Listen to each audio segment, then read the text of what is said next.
wabarakatuh. Salam Om Swastiastu, Namo Buddhaya, salam kebajikan dan salam sejahtera untuk kita semua. Salam Pancasila.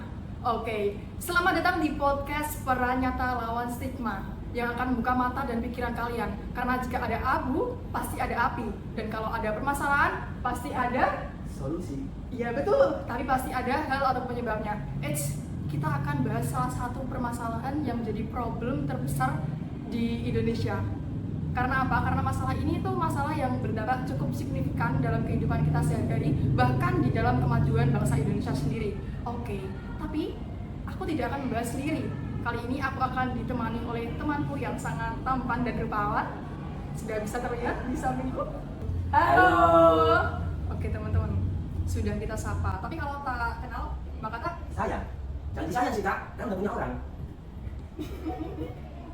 itu kan kamu banget kan? Oke, kalau tak kenal maka tak sayang. Maka dari itu karena pengen disayang kak. Gak apa-apa kurang apa-apa, tapi pengen disayang. Oke. Boleh gak perkenalan dulu? Oke, perkenalkan ya, nama saya Ahmad Farid Irfani dari Universitas Negeri Surabaya, Fakultas Ilmu Sosial dan Ilmu Politik. Prodi apa? Prodi Pendidikan Pancasila dan Kewarganegaraan. Oke, salam Pancasila. Salam. Oke, terima kasih Kak Farid yang sudah memperkenalkan diri. Jadi teman-teman, kali ini kita akan ditemani oleh Kak Farid yang akan membahas mengenai peran nyata lawan stigma. Kita bakalan mendobrak stigma tradisional dan menyelami peran gender di era modern. Betul Kak? Betul, betul. Oke Kak, tadi kan udah kenalan ya sama Kakak, kenapa gak kenal sama Kakak? Oke, kenalan dong kak. Perkenalkan dulu namanya siapa dari mana? Oh banget. Mau?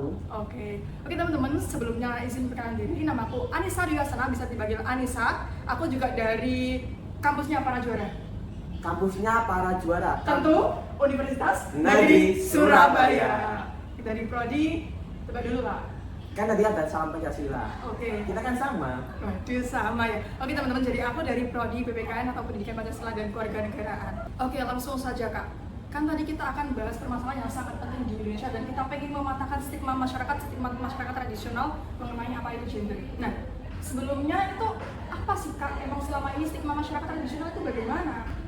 Nah, kita baca deh, stigma tradisional itu gini kayak stigma tradisional itu pandangan masyarakat zaman dahulu yang dimana itu menyudutkan individu. Iya. Disudutkannya itu maksudnya dalam artian apa Kak? Nah, contohnya kayak gini, ada orang laki-laki, Ya. orang laki-laki itu ya udah kita harus kayak mencari nafkah aja. Oke, laki-laki Nah, juga setelah nakal. perempuan itu tugasnya itu nggak bisa bekerja di rumah. Lagi kan perempuan kan disudutkan gitu, stigma tradisional. Berarti perempuan kayak dipatahkan, tidak diberikan kesempatan untuk memilih ya Kak? Iya betul. Kalau di desa saya sendiri juga begitu Kak, masih banyak orang yang memiliki stigma bahwasanya perempuan itu hanya boleh di dapur, sumur dan Mana? Iya betul. kasur. Oh, mana kan? Mana di kasur? Ya betul Kak, ya betul ya, pokoknya itu dapur, sumur, kasur hanya bisa melahirkan, berias dan Melahirkan. tadi udah melahirkan, berias dan masak. Oh iya. Nah, terus dengan adanya stigma yang negatif tadi seperti yang Kakak sebutkan bahwasanya laki-laki itu harus bekerja mencari nafkah dan perempuan harus bisa mengurus rumah. Nah, itu apa dampaknya sih pada peran gender atau pada lingkungan saat ini? Ya, itu kan tadi kan stigma zaman dahulu ya. Terus kita tuh di sana kemudian itu apa sih gender itu? Iya. Di sini ya, teman-teman. Jadi gender itu suatu perilaku yang dilakukan oleh laki-laki atau wanita itu terbentuk karena adanya konstruksi sosial. Oke, konstruksi itu apa Kak? Nah, konstruksi itu dibentuk karena adanya lingkungan yang di sosial masyarakat itu tadi. Oke, jadi berasal dari pandangan masyarakat. Ya, betul. Kalau di Jawa itu jari nih, biasa nih, gitu ya Kak ya? Ya, betul. Oke, nah Kak Farid ini tadi kan udah membahas mengenai gender dan juga bagaimana perannya. Lalu kita kan sebagai remaja ya, sebagai Gen Z Ya. di era modern ini, apa sih langkah yang bisa kita lakukan agar kita bisa sama-sama kita dan teman-teman semuanya bisa mematahkan stigma tradisional itu, apa sih yang bisa kita kontribusikan untuk semuanya? Iya, betul. Jadi kita kan sebagai generasi Gen Z yang lahir di tahun 2000, ya 2000, betul kan? 2000 ke atas. Nah, di situ tuh kita itu suatu saat nanti kan akan menjadi ayah dan ibu. Oke. Kita patahkan stigma tradisional itu, kita mulai dari kita sendiri. Dengan apa? Kita harus mempunyai mindset fixed mindset.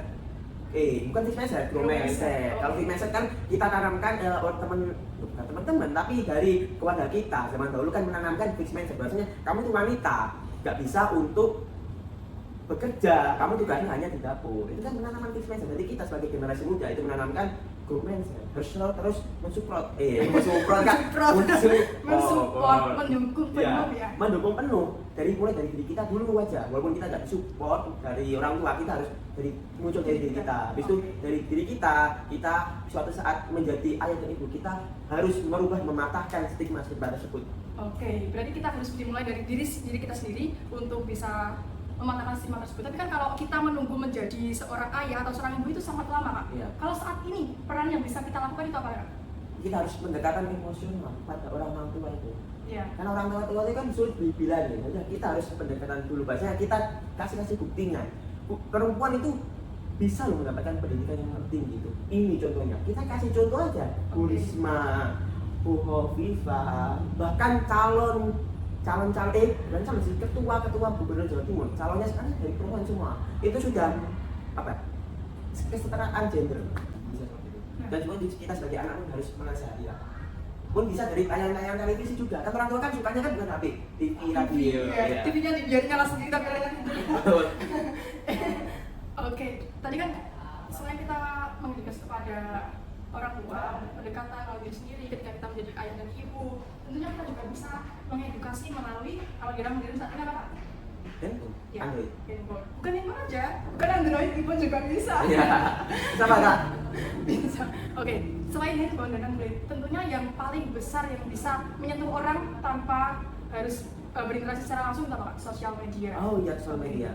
Jadi gimana sih, Kak, kita bisa memanfaatkan sosial media biar kita bisa berperan, berkontribusi. Ya kalau sosial media kan mudah dijangkaunya, kita cukup di rumah, kita cukup lihat HP, kita juga bisa berperan. Nah, gimana, Kak, saya? Nah, contohnya kita sosial media lagi viral TikTok.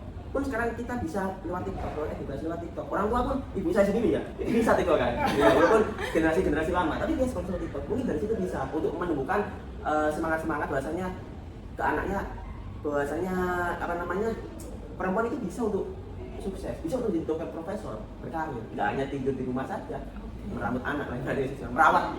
Oke, kan dari tadi kita membicarakan mengenai peran perempuan. Kita dari tadi itu lebih dominan bicara soal perempuan bisa. Kalau laki-laki gimana nih, Kak? Kalau menurut Kakak sendiri sebagai laki-laki ya, kalau laki-laki itu biasanya kalau perempuan kan dipatahkan, kalau kamu itu nggak bisa, tapi justru laki-laki itu dituntut untuk selalu bisa.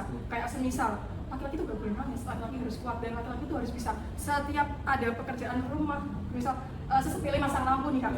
Pokoknya dituntut laki-laki itu harus bisa, dan laki-laki yang tidak sesuai dengan kebisaannya itu kayak nggak bisa masang lampu itu kayak nggak dianggap laki-laki gitu, kan? Menurut Kakak gimana? Menurut saya itu kayak nggak ini, kita harus mematahkan stigma itu. Oke. Jadi laki-laki juga berhak untuk menangis, kan punya hak untuk menangis. Juga punya emosional juga, itu kan nggak boleh seperti itu menurut saya itu. Nah, berarti pentingnya tadi yang dikatakan Kakak, edukasi ketika kita menjadi orang tua. Sama itu lagi Kak, saya ada lagi, peran ayah itu sangat penting.